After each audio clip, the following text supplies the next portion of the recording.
Kembali lagi bersama saya di channel Fitra Studio. Hari ini saya akan menceritakan bagaimana pengalaman saya selama 3 hari yaitu di Pulau Bali.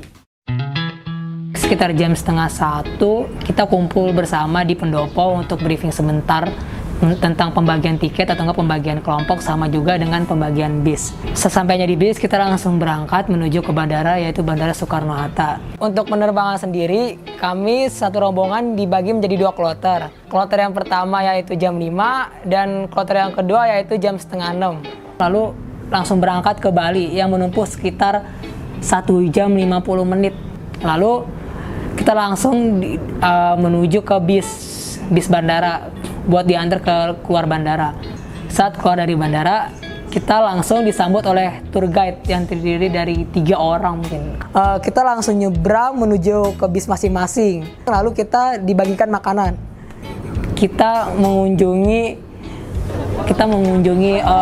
desa Penglipuran, yang dimana desa itu adalah desa terbersih. Waktu itu pernah mendapatkan predikat terbersih ketiga di dunia. Silakan manfaatkan waktu 20 menit ini. Ya. Untuk foto-foto silakan sampai ke bawah sana. Oke.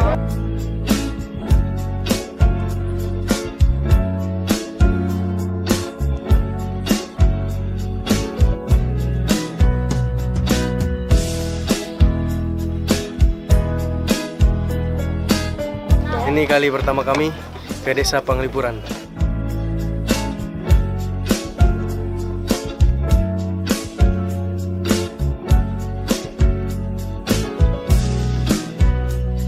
Hari pertama ini kita mengunjungi tempat-tempat wisata yang cukup jauh-jauh, jadi agak lama. Kami melanjutkan perjalanan kami yaitu makan siang di tempat yang bernama Grand Puncak Sari, yang dimana itu memiliki sunset yang sangat-sangat indah.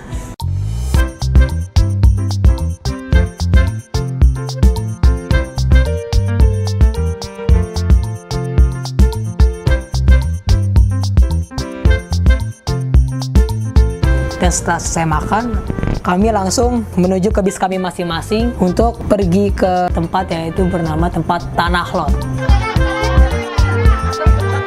Selamat menikmati.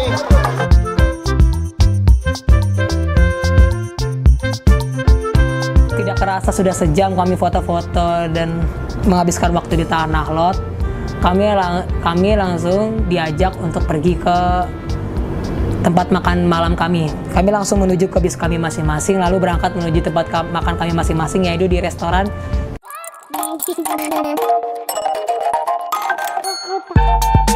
Nah, setelah kami makan di tempat Kurnia Kintamani, kami langsung berangkat menuju hotel yang menumpuk kira-kira hanya 40 menit saja karena tidak terlalu jauh.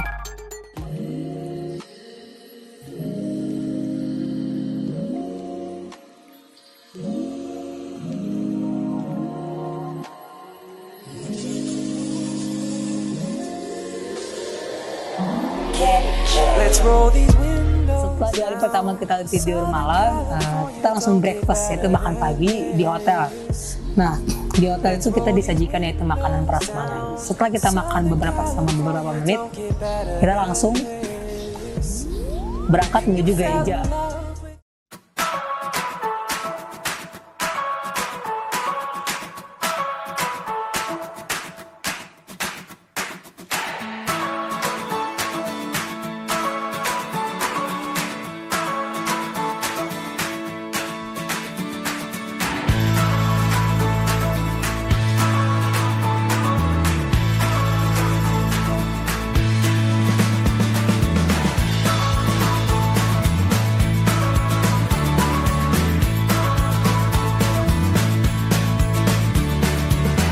Kita di sana di gereja Bunda Maria Ratu Segala Bangsa yang ada di Nusa Dua, Bali. Serius, yang dimana hal yang berkesan di tempat tersebut adalah tempat tersebut memiliki 5 tempat ibadah yang berbeda-beda dari setiap agama dan itu saling berdekatan. Di gereja tersebut kita misa yaitu merayakan hari pensiunnya pengasuh kami yaitu Bu Emi karena masa kerjanya sudah habis. Lalu di misa itu juga kita juga bersyukur juga atas ulang tahun pernikahan yaitu Bapak Edi dan Ibu Siska. Lalu setelah itu setelah kita misa sekitar 30 menit atau sejaman lah. Nah, setelah kita misa kita langsung menuju ke pantai, yang dimana pantai itu adalah Pantai Melasti.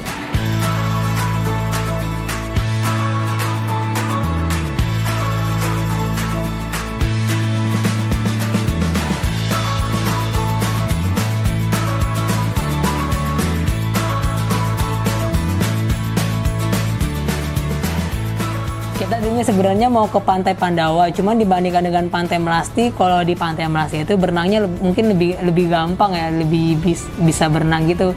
Pengalaman di Melasti yang berkesan adalah kami bertemu dengan salah satu rombongan lain yang berinisiatif untuk memberikan kami semua berupa uang saku. Nah, setelah sejaman mungkin di Pantai Melasti, kita langsung makan siang. Nah, kita makan siang di parkiran selama 30 menit mungkin. Nah, setelah makan siang, kami langsung berangkat menuju Pura Uluwatu.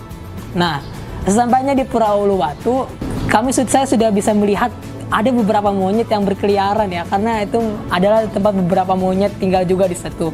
Nah, kita turun dari bis, lalu kita masuk ke dalam Pura Uluwatu.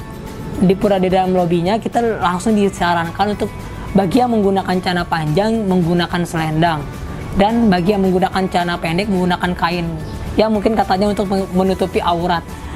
Nah, setelah kita dibagikan kain dan kita memakai kain dan selendang tersebut, kita langsung masuk ke dalam Pura Uluwatu sambil menikmati keindahan yang ada di dalamnya.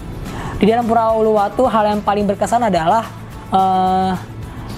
di Pura Uluwatu terdapat banyak monyet ya, mungkin karena emang sebagian besar dihuni oleh monyet hewan-hewannya. Dan di Pura Uluwatu juga di dalamnya juga terdapat berbagai penampakan alam, yaitu ada pantai. Kita bisa melihat pantai dari tebing, yaitu di Pura Uluwatu tersebut. Nah, kita di Pura Uluwatu hanya sekitar 40 menit atau sejaman. Lalu setelah kita berkeliling-keliling di Pura Uluwatu, kita langsung turun menuju ke bis masing-masing. Kita sambil mengembalikan selendang atau kain yang sudah kami pakai tadi. Itu kita langsung menuju bis masing-masing dan menuju ke wisata yang paling ditunggu-tunggu, yaitu Garuda Wisnu Kencana.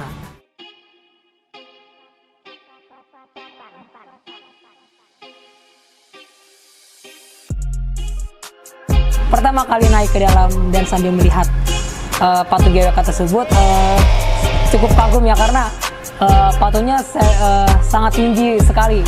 Lalu setelah kami diberi kesempatan melihat patung GWK, kami langsung menuju ke bis kami masing-masing. Lalu melanjutkan destinasi wisata berikutnya, yaitu ke tempat oleh-oleh.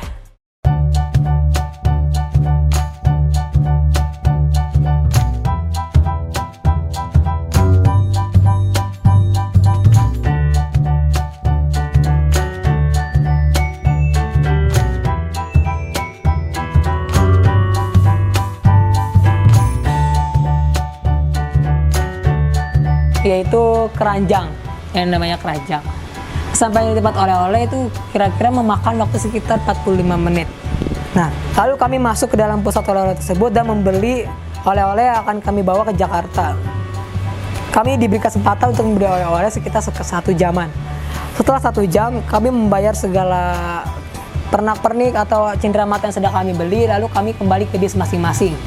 Selanjutnya, kami pergi ke tempat makan malam kami, yaitu di restoran seafood. Nah, di restoran seafood itu kami ditraktir oleh Pak Edi dan Ibu Siska atas hari ulang tahun pernikahannya. Kami makan di tempat itu sekitar 1 jam. Sambil di tempat tersebut ada yang sambil makan, kita ada yang mengisi perform, ada yang nyanyi sambil nyanyi. Soalnya di situ juga ada kayak semacam pemain musik atau penyanyi gitu di situ. Dan kami ditawarkan untuk perform. Lalu beberapa dari kami ada yang mencoba untuk bernyanyi di sana, menunjukkan bakatnya lah.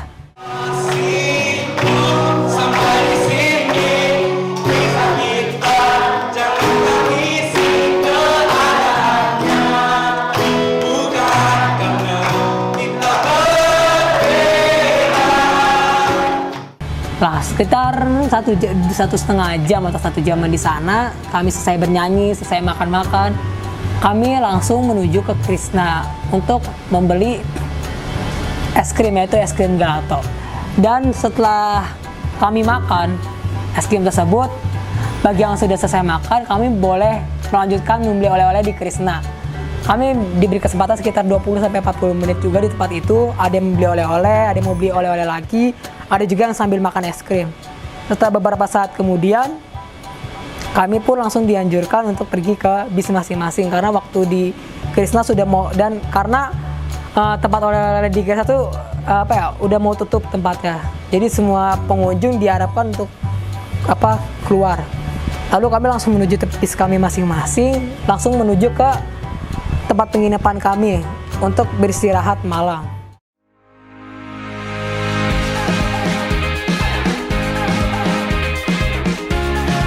Selanjutnya di hari ketiga adalah hari dimana hari terakhir kami di Bali. Kami makan pagi, ada juga yang berenang di hotel, ada juga yang di kamar sambil nonton TV atau melakukan hal yang lain. Dan beberapa dari kami harus siap-siap karena pesawat juga yang kloter pertama harus berangkat jam 10. Lalu kami langsung masuk ke dalam bandara dan menunggu check-in. Beberapa saat kemudian kami pun tibalah waktunya untuk check-in dan kami langsung check-in, cek bagasi, cek tas, segala macamnya. Lalu kita setelah semua proses sudah kami jalankan, kami langsung menunggu di gate kami masing-masing. Lalu setelah semuanya memasuki pesawat, kami kembali ke Jakarta dan menunggu waktu sekitar kira-kira 1 jam 50 menit. Akhirnya setelah kami sudah melihat Jakarta, kami langsung siap-siap dan akhirnya pesawat pun landing. Nah, setelah sampainya di Jakarta, kami langsung turun dari pesawat lalu menuju ke tempat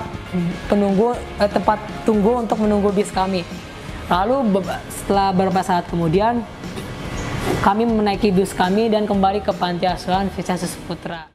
Itulah kegiatan kami selama perjalanan di Pulau Bali. Itu semua merupakan hasil kerja keras kami semua. Konon yang kami dengar, kerja keras itu merupakan hasil dari konser yang kami adakan setiap tahun. Itu semua berjalan dengan lancar karena tidak lepas dari bantuan oleh para donatur, terutama Ibu Siska dan Pak Edi yang setia mendampingi kami selama di Bali.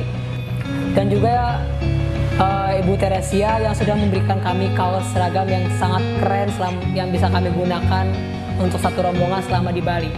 Lalu kami juga berterima kasih kepada Bu Herna untuk Starbusnya setiap kali kita membutuhkan kendaraan, yaitu bis. Terima kasih bagi kalian yang sudah menonton video ini. Jangan lupa untuk like, comment, subscribe, dan scan barcode yang ada di layar kami. Terima kasih.